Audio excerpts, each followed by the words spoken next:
본문 말씀은 요한복음 2장 1절에서 11절의 말씀입니다. 다 함께 교독하시겠습니다. 제가 한 절, 여러분이 한 절 함께 교독합니다.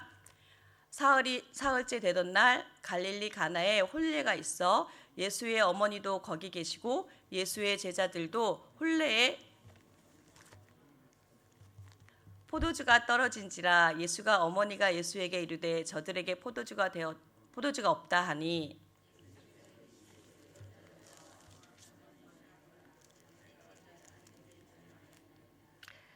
그의 어머니가 하인들에게 이르되 너희에게 무슨 말씀을 하든지 그대로 하라 하니라.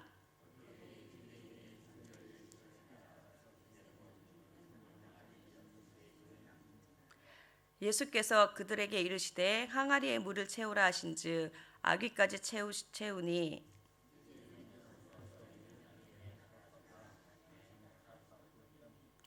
연회장은 물로 된 포도주를 맛보고 어디서 났는지 알지 못하되 물떠온 하인들은 알더라. 연회장의 신랑이 불러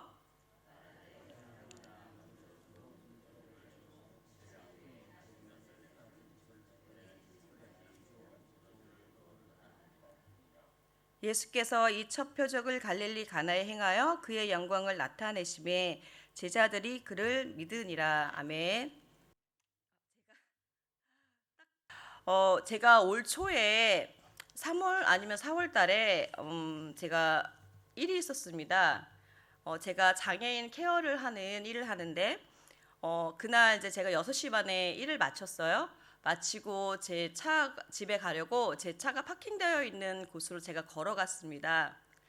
그런데 그 길을 걸어가고 있는데 많은 경찰차와 견인차 2대가 이렇게 있는 거예요. 그래서 제가 차 사고가 났나?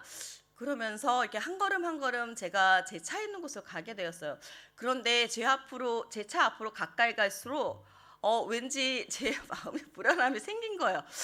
좀 이상하다. 그런 마음이 들었는데 제 차 앞에 딱 도착하는 순간 제 마음에 오 마이 갓이라는 진짜 그런 마음이 이렇게 제 안에서 울러나왔던 게 제 차가 완전히 앞뒤로 찌그러져 가지고 그리고 운전석에 있는 차 문은 열려져 있고 제가 정말 생각하지도 못했던 그런 황당한 일이 일어난 거예요. 나 집에 가야 되는데 이게 무슨 일이지? 그런 생각이 들었어요. 그래서 이제 경찰들이 네 차냐고 물어보더라고요. 그래서 그렇다, 이거 어떻게 된 거냐 그랬더니 제가 6시 반에 일이 끝났는데 6시쯤에 이제 어떤 차가 제 차를 뒤에서 박은 거예요. 근데 제 차의 뒤에는 차가 없었어요. 근데 제 차 앞에는 흰 차가 있더라고요. 그러니까 차가 제 차를 박으니까 이 제 차가 앞뒤로 완전히 이렇게 찌그러져 갖고 그 뒤로는 제가 제 차를 볼 수 없었습니다. 저 먼저 제 차가 하늘나라로 가게 되었어요. 그 순간에 제가 어떤 마음이 들었냐면 와, 이거 진짜 전혀 상상하지도 못하고 황당했던 그 상황을 보면서 와, 이제 어떡하지? 라는 생각이 들었어요.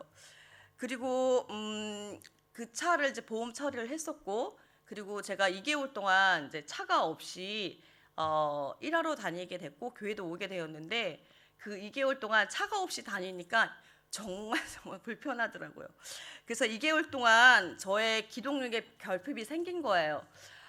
그렇지만 열심히 또 그렇게 한 이유가 있었기 때문에 하나님께서 왜 그렇게 하셨는지 나중에 깨닫게 해주셨는데 그리고 지금 생각을 해보면 만약에 제가 30분 일찍 일을 마쳐서 그 차 안에 있었다면 저는 아마 제 차와 어쩌면 하늘나라에 갔을지도 모른다라는 그런 생각이 들더라고요. 그래서 나중에는 그게 하나님의 은혜였구나. 하나님께서 또 저를 살리셨구나. 그래서 이 아침에 또 여러분에게 하나님의 말씀을 전할 수 있는 그런 축복을 또 저에게 주신 것 같아요. 이렇게 우리의 삶에는 결핍이 종종 생기게 되고 그러한 결핍을 경험하게 됩니다. 그것도 제가 경험했던 황당한 일로 말이죠. 그런데 이런 황당한 일이 오늘 본문 말씀인 요한복음에서도 나옵니다. 요한복음 2장 1절에서 11절 말씀은 여러분이 잘 아는 가나안 혼인잔치에 예수님이 기적을 행하신 그런 표적 기사입니다. 요한복음 2장 1절에서 2절을 읽어보겠습니다. 사흘째 되던 날 갈릴리 가나에 혼인례가 있어 예수의 어머니도 거기 계시고 예수와 그 제자들도 혼례의 청함을 받았더니 라고 말씀합니다. 예수님의 어머니 마리아와 예수님 그리고 제자들이 가나안 혼인잔치에 초대되었습니다. 혼인잔치는 아마 축제 분위기였을 거예요. 그리고 그런 축제의 분위기에 포도주가 떨어지는 위기가 찾아왔습니다. 그 얼마나 혼인잔치에 그때 당시 유대인들의 혼인잔치에 포도주는 정말 중요한 거였거든요. 포도주가 떨어졌다는 것은 주인 입장에서는 정말 황당한 사건일 거라고 저는 생각합니다. 요한복음 3절을 또한 다 같이 한번 읽어보겠습니다. 포도주가 떨어진지라 예수의 어머니가 예수에게 이르되 저들에게 포도주가 없다 하니, 아까도 말씀드렸듯이 포도주가 아주 중요한 건데 이 포도주가 떨어지고 또 초대된 사람들은 맛있는 음식과 특히 포도를 즐기며 잔치를 즐겼을 것입니다. 혼인잔치에서는 포도주를 빼고 잔치를 생각할 수 없습니다. 왜냐하면 잔치의 흥이 깨지기 때문입니다. 그래서 잔치의 주인은 포도주를 다시 채워야 합니다. 그런데 혼인잔치가 무르익어가는 그 밤에 그 포도주를 어디서 채울 수 있겠습니까? 뭐 사가지고 올 수도 있는 시간도 안 될 거고, 그러니까 그 잔치에서는 정말 포도주가 필요한 긴급한 상황이었던 것이죠. 이렇게 잔치에 포도주가 떨어진 것처럼 여러분에게도 인생의 결핍이 찾아올 때가 있습니다. 그 인생의 결핍들에게는 어떤 것이 있을까요? 여러분은 인생에서 어떤 결핍들을 경험하셨습니까? 우리 인생의 결핍 중에서는 영적인 결핍으로 우리가 영적으로 갈급할 수도 있고, 아니면 몸이 아파서 건강의 결핍으로 걱정을 할 수도 있습니다. 또는 재정이 부족해서 재정적인 결핍도 우리는 맞이할 수 있습니다. 여러분에게 결핍의 상황이 올 때 여러분은 어떻게 하십니까? 우리의 인생에 결핍이 올 때 첫 번째로 우리는 하나님을 찾아야 합니다. 요한복음 3절을 다시 한번 읽어보겠습니다. 포도주가 떨어진지라 예수의 어머니가 예수에게 이르되 저들에게 포도주가 없다 하니, 마리아는 포도주가 없다는 사실을 깨닫는 순간 바로 예수님을 찾았다는 것입니다. 예수님은 다른 어떤 것도 지체하지 않고 바로 어머니가 예수에게 이르되 저들에게 포도주가 없다 하니, 아마 마리아는 결핍된 상태를 두 번째로 우리의 인생의 결핍이 찾아올 때 우리는 마리아처럼 진정한 마음으로 믿어야 합니다. 예수의 어머니가 예수에게 이르되 저들에게 포도주가 없다 하니, 이 말씀은 마리아는 예수님께서 그 포도주를 채우실 것을 믿었던 것 같습니다. 마리아는 결핍의 상대를 바로 인지하고 예수님만 그 결핍을 채우실 분이라는 사실을 알고 믿었던 거죠. 그래서 예수께서 포도주가 없다는 사실을 알린 것입니다. 마리아가 그렇게 말했던 사실은 마리아가 예수님만 포도주를 채우실 분임을 믿었기 때문이라는 것을 여러분도 믿으시기 바랍니다. 그런데 4절을 보시면 예수께서 이르시되 여자여 나와 무슨 상관이 있나이까 내 때가 아직 이르지 아니하였나이다라고 말씀하십니다. 마리아가 예수님께 예수님 포도주가 떨어졌어요 라고 말을 했는데 예수님은 전혀 다른 말을 하십니다.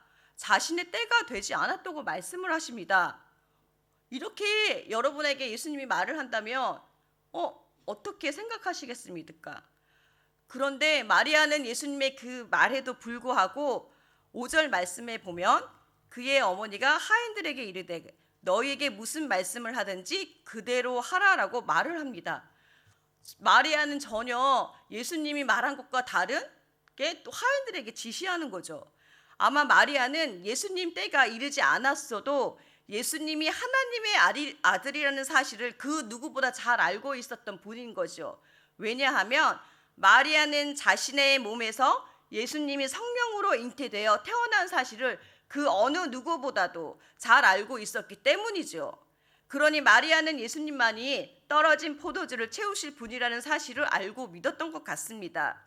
여러분, 우리에게는 마리아와 같은 믿음이 필요합니다. 머리로만 아는 지식이 아니라 우리의 삶을 변화시키며 불가능한 것을 가능케 하시는 분이라는 사실을 우리는 진정한 마음으로 믿어야 한다는 것입니다. 여러분, 우리의 인생에 결핍된 모든 부분을 채우실 분은 오직 예수님 뿐이심을 믿으시기 바랍니다.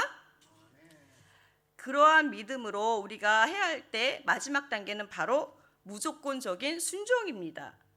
마리아는 하인들이 예수님의 말씀에 순종하게 했습니다. 그런데 말입니다. 더 놀라운 일은 이 하인들은 무조건 예수님께 순종했다는 사실입니다. 7절 말씀을 보겠습니다. 예수께서 그들에게 이르시되 항아리에 물을 채우라 하신즉 아기까지 채우니, 하인들은 예수님이 하라는 대로 항아리에 물을 채웁니다. 이렇게 하인들이 순종하자 물이 포도주로 변하는 놀라운 일이 생깁니다. 여러분, 이 상황을 한번 상상해 보세요. 항아리에 그냥 물을 채우라고 하고 그 물을 갖다 주라고 한다면 그 물을 나르는 하인들이 과연 그 물이 포도주가 될까 하는 의심을 하지 않을까요? 만약 저라면 그런 의심을 하고 날랐을 것 같아요. 그런데 그럼에도 불구하고 그 이해되지 않는 예수님의 그 말과 행동에도 불구하고 이 하인들은 그대로 무조건 순종했다는 사실입니다.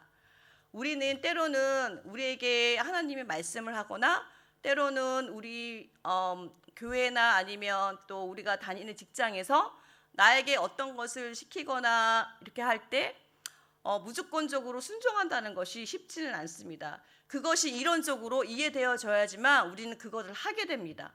사실 생각해 보세요. 항아리에 물을 따라? 그런데 그걸 나르라고? 이게 정말 이 성경에 나온 이 사실이 정말 그렇게 된 사실인 줄을 여러분 믿습니까? 그렇다면 이러한 사실이 우리 삶의 현장에서도 직접 일어난다는 사실입니다. 그거를 믿어야 한다는 거죠. 그 하인들의 순종에 의해서 가나안 혼인잔치는 정말 절정에 달았습니다. 요한복음 2장 10절을 잠깐 보시겠습니다.